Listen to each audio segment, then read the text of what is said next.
തിരുവനന്തപുരത്തിന് വികസന കുതിപ്പ്. തലസ്ഥാനത്തിൻ്റെ ദീർഘനാളത്തെ സ്വപ്നം തിരുവനന്തപുരം മെട്രോ യാഥാർത്ഥ്യമാകുന്നു. ആദ്യ അലൈൻമെൻറ്റിന് സർക്കാർ അനുമതി നൽകി. പാപ്പനംകോട്ട് നിന്ന് തുടങ്ങി കിള്ളിപ്പാലം, പാളയം, ശ്രീകാര്യം വഴി കഴക്കൂട്ടത്തിന് സമീപം ടെക്നോ പാർക്ക് വരെ ഒന്നാം ഘട്ടത്തിലെത്തി. ബൈപ്പാസിലൂടെ ഈഞ്ചക്കലിൽ അവസാനിക്കുന്ന 31 കിലോമീറ്റർ നീളം വരുന്ന ആദ്യ അലൈൻമെൻറ്റിനാണ് സർക്കാർ അനുമതി നൽകിയത്. ടെക്നോ പാർക്കിൻ്റെ 3 ഫേസുകൾ, വിമാനത്താവളം, Thampanoor bus station, railway station, secretariat, medical college എന്നിവ ബന്ധിപ്പിക്കുന്ന തരത്തിലാണ് ആദ്യ alignment. Kochi metro rail limited മുഖേനയാണ് പദ്ധതി നടപ്പിലാക്കുക. ഇതിനു വേണ്ടിയുള്ള DPR KMRL ഉടൻ തയ്യാറാക്കും. 27 സ്റ്റേഷനുകളാണ് ആദ്യഘട്ടത്തിലുണ്ടാകുക. ടെക്നോ പാർക്ക് ഫേസ് 1 ആണ് ഇൻ്റർചേഞ്ച് സ്റ്റേഷൻ. ഈഞ്ചക്കൽ ടെർമിനൽ സ്റ്റേഷനായിരിക്കും. Pappanamcode, Kaimanam, Karamana, Killipalam, Thampanoor, secretariat, Palayam, Plamoodu, Pattom, Murinjapalam, medical college, Ulloor, Pongumoodu, Sreekaryam, Pangappara, Gurumandiram, Kariavattom, techno park phase 1, techno park phase 3, Kulathoor, techno park phase 2, Akkulam lake, Kochuveli, Venpalavattom, Chakka, airport, Enchakkal. ഒന്നാം ഘട്ട അലൈൻമെൻറ്റിൽ ശുപാർശ ചെയ്തിട്ടുള്ള മെട്രോ സ്റ്റേഷനുകൾ ഇവയാണ്.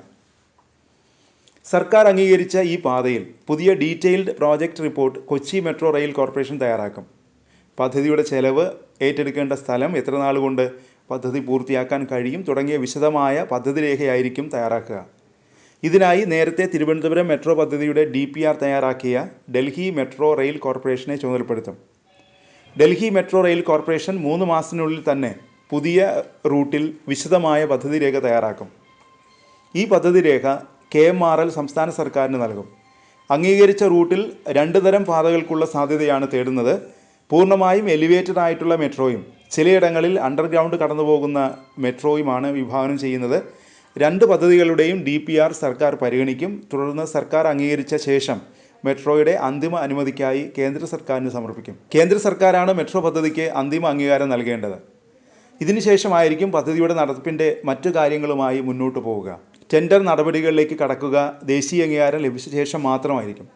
പദ്ധതിക്കുള്ള സാമ്പത്തിക സഹായം, വായ്പ, സാങ്കേതിക സജ്ജീകരണം തുടങ്ങിയവ സംബന്ധിച്ചുമൊക്കെ തീരുമാനിക്കേണ്ടത് അപ്പോഴാണ്. 10 വർഷത്തിലേറെ നീണ്ട ചർച്ചകൾക്കും മാറ്റങ്ങൾക്കും ഒടുവിലാണ് പുതിയ ഒരു അലൈൻമെൻറ്റിന് സർക്കാർ അനുമതി നൽകിയിരിക്കുന്നത്. 2014 ആദ്യ രൂപരേഖ തയ്യാറാക്കി. പിന്നെ 4 വർഷത്തോളം പദ്ധതി ചുവപ്പുനാടയിൽ കുടുങ്ങി. 2018 മെട്രോയെ ടെക്നോ പാർക്കുമായി ബന്ധപ്പെടുത്താനുള്ള ആലോചനകൾ തുടങ്ങിയത്. കഴക്കൂട്ടത്തുകൂടി കടന്നുപോകുന്ന മെട്രോയെ ടെക്നോ പാർക്ക് ഒന്നാം ഘട്ടത്തിനകത്തുകൂടിയാക്കാൻ വീണ്ടും സാധ്യതാ പഠനം തുടങ്ങി. കേരള റാപ്പിഡ് ട്രാൻസിറ്റ് കോർപ്പറേഷനാണ് അലൈൻമെൻറ്റ് വീണ്ടും മാറ്റാൻ തീരുമാനിച്ചത്.